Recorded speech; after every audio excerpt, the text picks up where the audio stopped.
Hello! I'm in Montreal, sa Quebec guys. Meron tayong mga information tungkol sa Quebec. Tanong ng aking viewer guys ay, mahirap daw po bang maging PR sa Quebec? At ang language po ba ay French lang? Yun. Ang sagot natin ay, ang official language ng Quebec is French. Pero nag-i-English din sila dito guys. Katulad ko, hindi naman ako marunong mag-French. Pero I can stay for a few days here in Quebec gamit ang English. Siyempre naman, ano?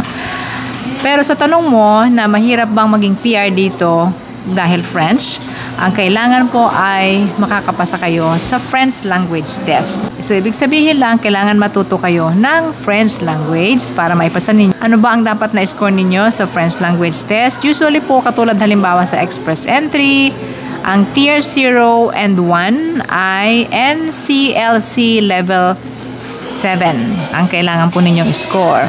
Yun namang Tier 2 and 3 ay kailangan ay NCLC 5. At sa ibang mga trades, baka pwede na rin ang 4 and 5, no?